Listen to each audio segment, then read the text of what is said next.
Hey folks, Mike Dawkins here from World Cast Anglers with your Jackson Hole weekend fly fishing forecast for the weekend of June 12th and 13th. We're standing here on the Firehole River.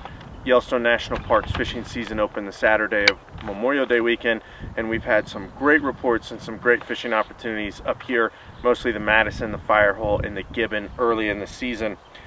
After a big passing cold front last night, we had snow up here in Yellowstone National Park. Temperatures down in Teton Valley and Jackson into the low to mid 30s, which is pretty typical June weather around here, not the 80s and 90s we've been experiencing. We have a great weekend ahead of us. Saturday 79 and 46, partly sunny.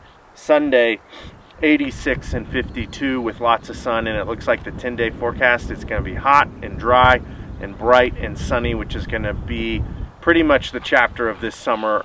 The writing is on the wall that it's going to be hot and dry, so we're going to have plenty of sun. So get your fishing in now before things get really hot and our water temperatures increase, probably there in the end of August and things along those lines. Jackson Lake's 97% of capacity. Palisades Reservoir 91% of capacity. So we're really starting to see some of our runoff hit its peak and start to curb down the backside with the reservoir levels starting to be almost full. We're starting to see some water managers call for water for consumptive water users downstream, so we're going to start seeing some of those flows increase as we did last week. The Firehole behind me, 309 CFS. Down there below Madison Junction, 446 CFS.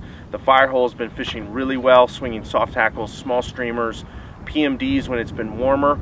Probably see some Baetis blue wing olives today with it being a little bit cooler, and lots of caddis.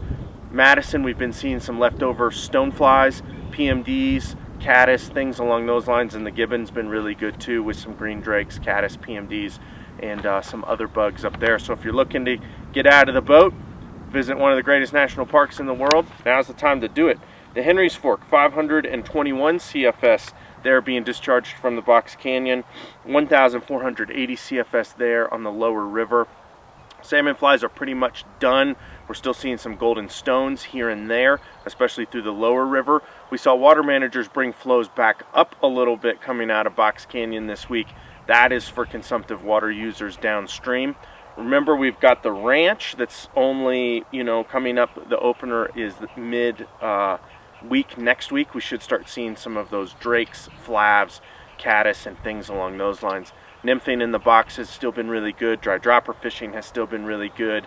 The dry fly fishing around Wood Road 16 down to Riverside Campground has still been really good with caddis. The leftover sort of March brown, blue-winged olive, but be ready for those drakes and those flavs, especially with some of this cooler weather where it can get some of those bugs to pop really quick. The lower river, it's still been really busy. Yellow sallies, PMDs, caddis, things of those sorts. Those summer hatches are really turning on there on the lower river, as well as the green drakes in the beginning of some of those flavs. The South Fork of the Snake, we saw water's flows increase to 13,200 CFS there coming out of Palisades Reservoir, 13,600 CFS. The South Fork's still been fishing really well. It's still early spring. Water temperatures are really cold. Flows are somewhat normal, if not maybe a little bit high, but clarity has been perfect.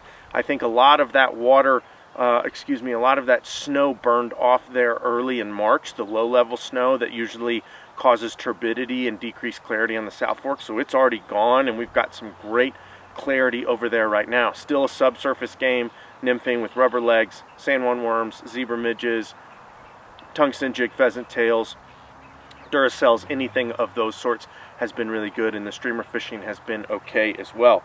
The Snake in Jackson, 3,830 CFS coming out of Jackson Lake Dam, 12,200 CFS there. Similarly with the Teton, we won't spend much time on them. High, off color, dirty. If anything, we started to see our runoff curb and get over the hump this week. Fred's Mountain, the main mountain of Grand Targhee, and Glory Bowl, the main indicators there of Jackson and Teton Valley of runoff, they're pretty clear snow. So usually the old wives' tale is 7 to 10 days after those things clear off with snow, we start to see the Snake and the Teton start to clear and fish, so be ready. Our lakes and reservoirs, Jenny Lake and Grand Teton National Park, Henry's Lake, right up here, Lewis Lake in Yellowstone National Park. They're all offering great fishing opportunities.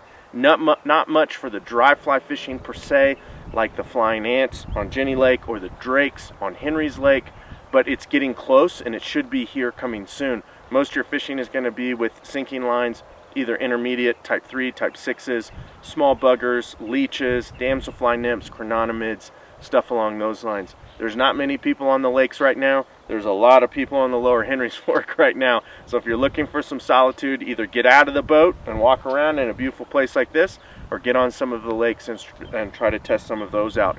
We're still on our, full summer hours there at the Fly Shop, 7 a.m. to 8 p.m. Monday through Sunday. If you need anything, stop in.